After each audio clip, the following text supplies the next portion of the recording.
Hey everybody, Chrissy here for ThermOWeb. I'm going to show you how to make this card today. So we are officially in spooky season. It is time to get ready for Halloween. So I want it to be a little bit unconventional. This product here is not traditionally meant for Halloween, but I definitely wanted to make it work for Halloween. The Brutus Monroe Toner Mixables, it's the really radiant set, and there are some great images in here. Just traditionally, I'd use them for summer or spring because there's like suns and rainbows and some other fun stuff. But I decided to grab a couple different colors of Deco foil. I love using like the purple and green colors for Halloween as opposed to like orange and black. So I grabbed the magenta and the spring green foils, and I took two different toner card fronts and I put them both through the laminator with the foil. So you can see I did the exact same thing for both of them. And then the one that ended up having the three and the one close together, the one that I did in green, I decided that was going to be my card front. And then the purple, I just cut out the three and the one, and I'm going to lay them on top to kind of make that more prominent, to highlight it. So the three and the one really pop out.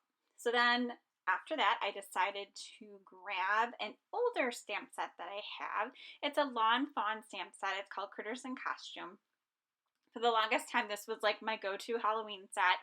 So I kind of pulled it back out because, I don't know, the critters are so much fun. And I thought it would be really cute to have the kitty cat because he's got the little witch's hat on, and I could stick with the same magenta and spring green type colors throughout the images. So I stamped a couple different things on there, and then I used my Misty stamping tool. So I show on here how great this thing is because the first time I stamped, I didn't have the perfect impression. So it's so awesome because you just re-ink it and re-stamp it, and it's perfect.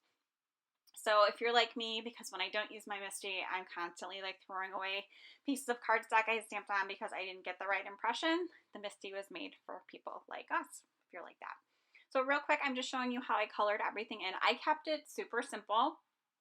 I just used some Spectrum Noir alcohol markers. So really some super basic kind of shadowing and shading on here. What I kind of do is I stay within the same color group. Sometimes I throw gray on there as a shadow. I know I'm probably not supposed to. I'm supposed to use, like, if I have orange, I'm supposed to use like a darker orange. But I did use the gray instead for some of them. And then I used the coordinating die cuts to cut everything out, and I'm just using my Pixie tape to hold everything down here. And the Pixie tape is also fantastic because when I run it through my die cutting machine and then I peel it off later, it does not rip any of the colored images or anything like that. Everything just pops out, and it's awesome, and it holds it in place, because that's always my biggest problem with die cutting things is you line everything up and then it moves.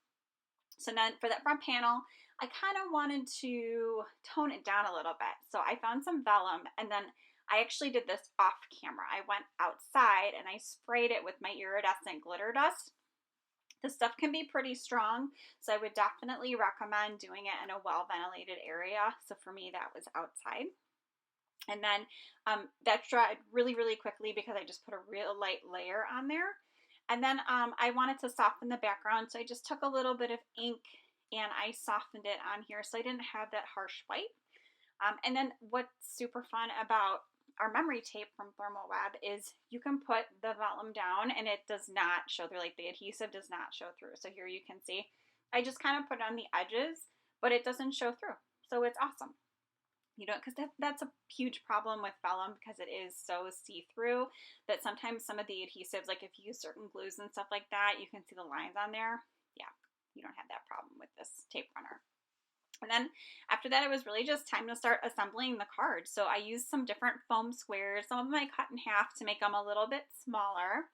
You can see here. And then I used my memory tape runner as well because I didn't want everything to pop up. So like the broom doesn't pop up, but some of the other pieces do. And then I have the 3D foam strips for the back of the card. That makes it super easy. You just cut them to the size you want and drop it on. And then once everything was assembled, I just took a white pen. I just kind of wanted to throw a few highlights on, and then the cat's eyes got lost because I used such a dark, dark gray, and I drew those in. And that was it. You can kind of see the sheen on there from that glitter spray. Here's a couple shots of the finished card. So thanks so much for stopping by today, and I hope you have a great day.